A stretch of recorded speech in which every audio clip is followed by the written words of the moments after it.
तो बच्चों, कैसे हैं आप सब। आज मैं उपस्थित हूँ आपके समक्ष आपका जो पाठ 5 है पहली बूंद कविता, उसके प्रश्नोत्तर के साथ।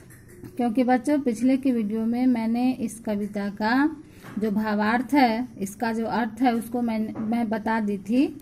और मैंने कहा था कि अगले के वीडियो में हम लौटेंगे इसके प्रश्नोत्तर के साथ।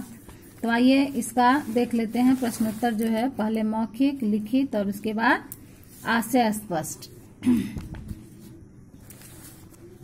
मौखिक में जो इसका पहला प्रश्न है, देखिए ऊपर में मैंने लिख दिया क्लियर करके, पाठ 5 पहली बूंद। इसके कवि हैं गोपाल कृष्ण कौल। पहला जो आपका मौखिक प्रश्न है वो है, पहली बूंद कविता के कवि का नाम बताइए। ऊपर में भी मैंने लिख दिया है इसको। तो इसका उत्तर क्या हो जाएगा? पहली बूंद कविता के कवि का नाम गोपाल कृष्ण कौल है।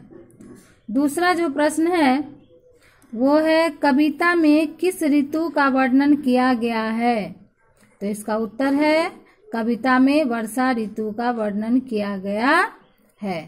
तीसरा जो प्रश्न है वो है, बादल और आसमान को किसके समान बताया गया है? तो बच्चों, इसका उत्तर है, बादल को काली पुतली और आसमान को नीले नैनों के समान बताया गया है। ये आपकी जो कविता है पहली बूंद, उसके पंक्ति में दिया हुआ है। चौथा जो आपका प्रश्न है वो है, धरती पुनः कैसा होने के लिए ललचा गई? तो इसका उत्तर है, धरती पुनः हरी भरी होने के लिए ललचा गई। अब आइए हम आते हैं लिखित प्रश्नोत्तर पे। इसका जो लिखित का जो पहला प्रश्न है वो है, वर्षा की पहली बूंद धरती पर गिरते ही उसमें क्या क्या परिवर्तन हुए? तो बच्चों, इसका उत्तर है, वर्षा की पहली बूंद धरती पर गिरते ही सूखी पड़ी धरती से अंकुर निकलने लगे और हरी दूब प्रसन्न होकर मुस्कुराने लगे। दूब का अर्थ होता है घास।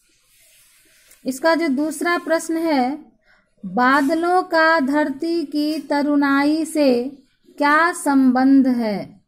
तो बच्चों, इसका उत्तर है, बादलों का धरती की तरुणाई से संबंध है कि बादल से वर्षा की बूंदें जब धरती पर, आगे देखते हैं इसका,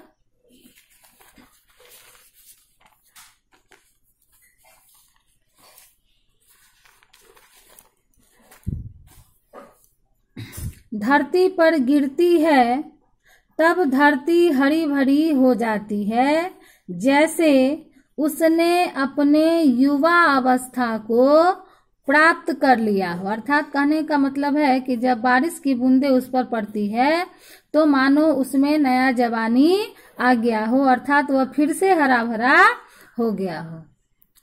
आपका जो लिखित का प्रश्न 3 है वो है, आकाश ने धरती की प्यास कैसे बुझाई?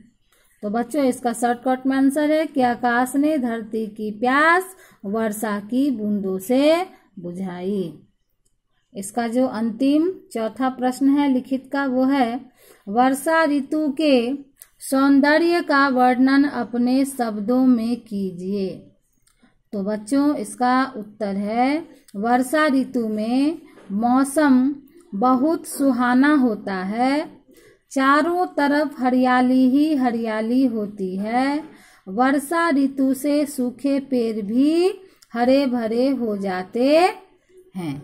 इस प्रकार आज आपने पाठ 5 पहली बूंद कविता की मौखिक और लिखित प्रश्न को जाना। अगले वीडियो में हम लौटेंगे इसके भाव सौंदर्य, उसके बाद इस चैप्टर का जो भाषा बोध है उसके साथ हम लौटेंगे। तब तक आप इसको अपने नोटबुक में नोट कर लीजिए। और कोई भी अगर परेशानी आपको इस चैप्टर में होती है तो आप उसको कमेंट बॉक्स में जरूर लिखेंगे, वहां से आपका सॉल्यूशन किया जाएगा। ठीक है, अब मिलते हैं कल, तब तक के लिए धन्यवाद।